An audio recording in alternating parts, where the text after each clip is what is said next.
Most law firms measure their success by top-line revenue or by how many people work at their law firm. But they ignore a really, really important metric, and it's called revenue per employee, or RPE. I see firms bragging about having a 12-person staff and a $1.2 million practice. That's $100,000 of revenue per head. Folks, like, that's a problem. Why? Because it means they're likely drowning in payroll costs, bogged down with inefficient systems because their team can't actually do more per person. And then what it means is they're really leaving tons of profit on the table. So if you're stuck in this cycle, you're not just missing out on revenue, you're burning out your team and yourself. So on this video, I'm going to show you exactly why RPE is the metric that can transform your law firm. I'm going to show you how to calculate it, and then the specific steps to be taking to double or even triple your RPE in as little as like 6 to 12 months. By the end of this video, you'll know how to streamline your operations, how to boost your profitability, and finally have the freedom to scale, or not scale if you really don't want to, but on your own terms. Cool? And here it's like not a theory. We have lived this. In 2018, we were at $350,000 in revenue per year with 4 people. Me, Tracy, paralegal, and an admin. A laughably low RPE. I think the math on that is like 87,000. Fast forward 3 years, same size team. Me, Tracy, admin, paralegal. We're able to do $970,000 per year, pushing our RPE almost to $250,000, like $240 and change. And what we've kept raising the bar ever since. So now we invest more in marketing, we pay our team well, and we have a lot left over. But this all hinges on designing amazing systems. That's the power of focusing on RPE, and that's what we're talking about today. So first, what the heck is revenue per employee? Why does it matter? So look, RPE, or revenue per employee, is the total gross revenue divided by your full-time equivalent headcount. So for example, if somebody works 40 hours a week, they're a 1.0, they're one full-time equivalent. If they work 32 hours in a week, that's a 0.8. If they work 20 hours in a week, they're 0.5. And so you're going to tally all this up and you're going to take total revenue divided by this headcount. And then that is going to give you what's called revenue per employee. And I know you're going to go, well, I've got people who don't do any revenue, and I've got people who are doing way more than that. This is on this overall average. This is really important because you have staff and you have non-revenue people. And this is a way to make sure that are those people helping the rest of your team do more. So when revenue per employee rises, it means your systems are getting stronger, or you're pricing better, or both. If RPE drops, it can mean that you're overhiring, you're underpricing, or your team's bogged down with like a chaotic work environment. But either way, revenue per employee is like a mirror telling you if you're operating optimally or not, and too many people want to ignore it. What's crazy is that most small to mid-sized firms I see linger in the 100 to 150,000 per employee range. And that's not awesome, folks. Like, you might have 12 people and then hit 1.2 million, but really that's an RP of 100,000. Like, that is not the way to structure this. We're not trying to be a little bit better than the firm down the street. And I think that is something I really want to talk about. So many folks compare themselves to the people kind of in the neighborhood. Are they really law firms that you're wanting to say that you're better than? Like, I want to crush past them. I'm not trying to be competitively better than them. I want to be embarrassingly skyrocketed past them. And that is where RPE comes in. Like, I want to blow through that ceiling. Think of like the big time companies, Apple, Netflix, Tesla, that maximize efficiency. We're taking that mindset and bringing it now to the law firm space. And that's why RPE is so good. We now have a number we can track and that we can continually measure ourselves against. So back in 2018, there were 4 of us, right? Me, Tracy, and admin and paralegal, and we were doing about that 350,000. What's crazy is we did not feel like we were failing. Bills were being paid, life was pretty good, Tracy and I were making good money, but our RPE was under 90,000. We didn't even know how to track or what RPE was back then. So if you're going, I'm not feeling crushed, or I don't feel like I'm failing, it doesn't mean that you will. What's crazy is how much upside there still is. So in 2021, when that same team was pushing 970, right, RPE went to 240,000. And we realized how much we can scale without just mindlessly adding people to the team. Pricing, systems, using ideal clients, building the law firm on those foundations, that is what meant our team was getting more done in the same amount of time. By the way, then, we took way more home in profit, and we had way more money to reinvest back into marketing and our people. It was a win-win. Too many law firms that I see have a lack of systems, and then couple that with overhiring, right? Think about this. So many people, when they start to get busy, they just hire. They feel busy. They don't even know if they're busy. They just go based on the gut feel of, I feel busy, therefore I need a new person here. What we do is we say when we get busy, should we be redesigning processes? It's like building a bigger car with the same old engine, okay? You're gonna stay slow, but just pay more for gas and parts. We go, should we redesign and make it a better vehicle altogether? And so many people boast about having pages and pages of SOPs, but SOPs alone do not magically boost RPE. Again, the SOPs are like the manual. They tell you how to operate the existing car, the existing law firm. If the car or law firm is poorly designed, you're still stuck in the slow lane. So we need to optimize the car, then align the SOPs. Again, back in the 350,000 in RPE of like 90, we had SOPs. What we didn't have were systems. Systems are what were the big game changer for us.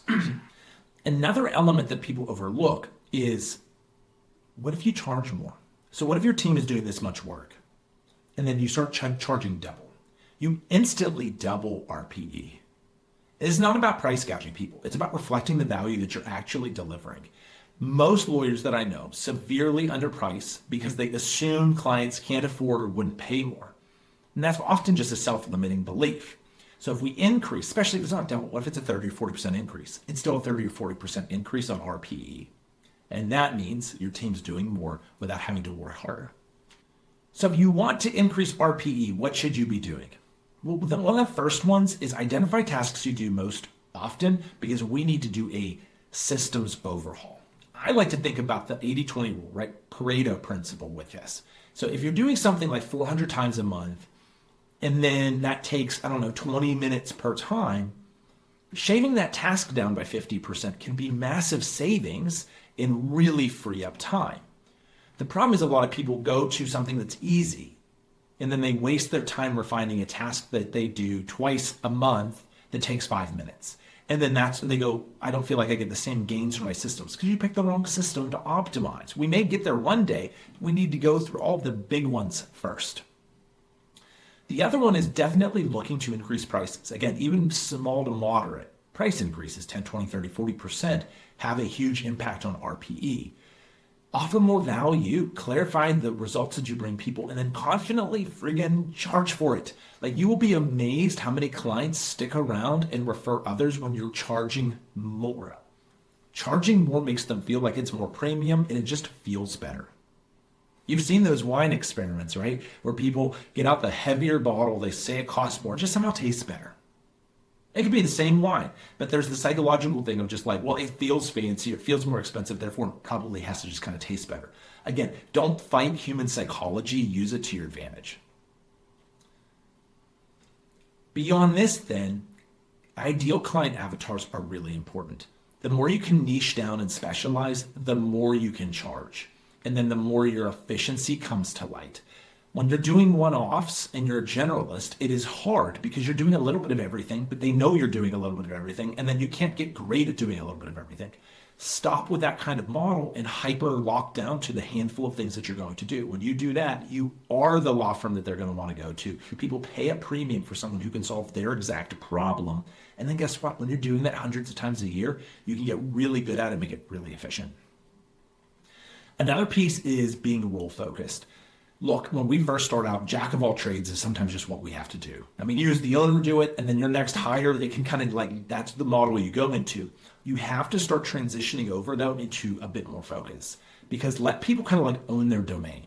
And whether it's client intake, the paralegal duties, admin tasks, you will scale more without adding more people just by letting people be defined. Yes, some crossover is good if somebody leaves or somebody's out for a day, but I would rather have a little less overlap and someone be crazy good at their job than be able to do 4 times more roles and be tolerable in all of them.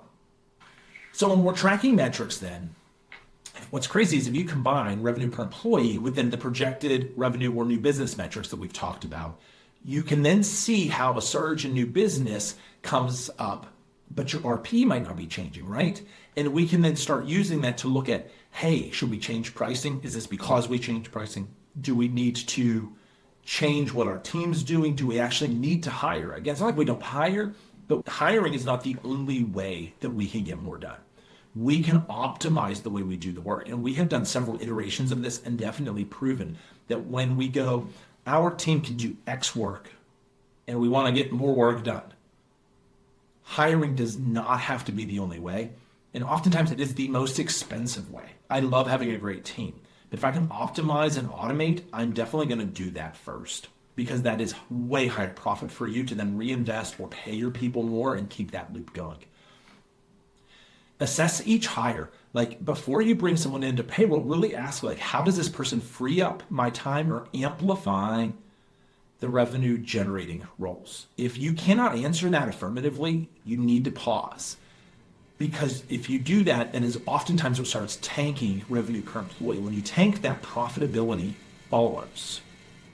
Look, I know a lot of lawyers, and they'll look around and go, okay, everybody's at 100,000, 120,000 RPE. So that's good enough. And I'm going to challenge you to stop thinking that way.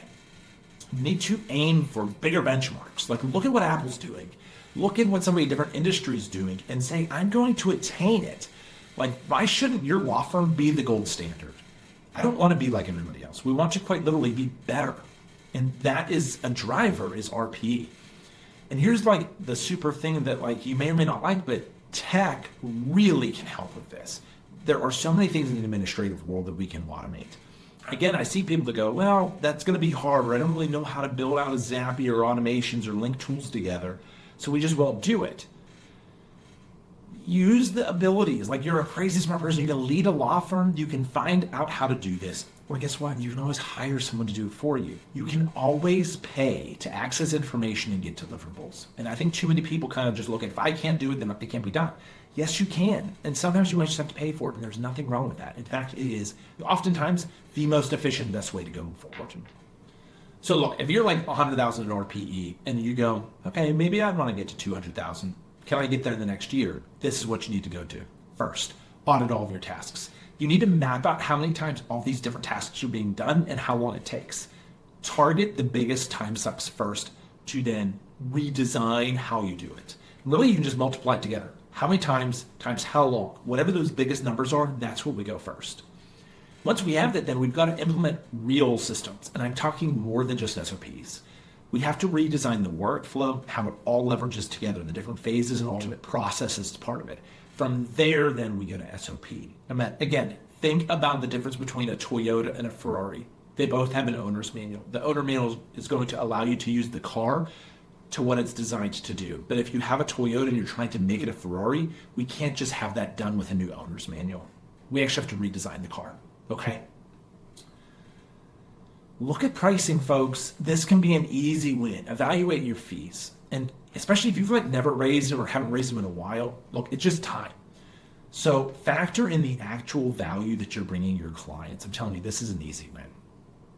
And then as you're doing all this, keep testing and refining it, right? Try new processes and measure RPE. What's crazy is if you're screwing it up, it will go down.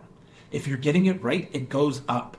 RPE is a way to go. Does this system really help us or not?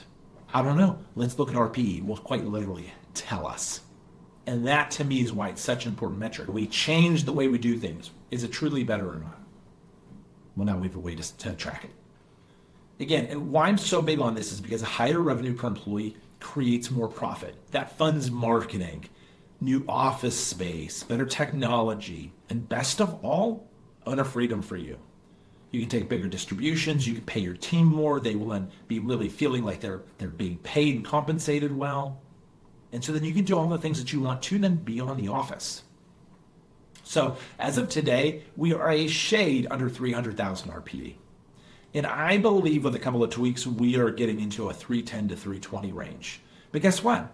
We're having the talks now. What would it take to boost RPE to 350,000 and 400,000? Those are kind of our next places that we're going to get to. Think about this. That means our firm is more efficient by, as of today, 3x on most firms, and we're going to be working towards a 4x. So I'm never bragging about headcount. Look at us at 1.5 million and 50 employees. I want the fewest people possible that can get all the work done.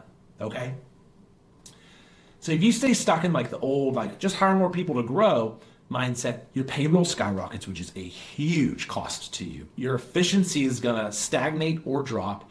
And then you're like, it feels like you're treading water because you are. And that's why so many law firm owners plateau in this 100,000 to 150,000 revenue per employee count. And then they wonder why they're not making like life-changing money, because they're not going to. But when you focus on revenue per employee, you get a clear path to scalable growth, folks, without having to like bloat your team or burn yourself out or burning them out. You attract the right clients, you charge what you're worth, and then you finally have a better way to go do the work. This has a net positive on your bank account.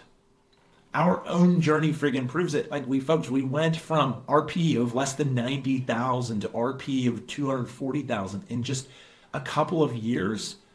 And we were able to get so much more work done, make so much more money, pay our people so much more, have more money to reinvest into marketing and keep the growth engine going. And that, guess what? We're doing it again. And so if I can do it, so can you. So if this has been kind of eye-opening, share it in the comments. Share this video with another law firm owner who's maybe drowning. If you've got questions, let me know. I love talking about this stuff. Everything from building systems to setting prices. Get in the comments and let's have a little bit of a discussion, because I would love to see you transform your law firm using revenue per employee and designing a law firm that's truly a business.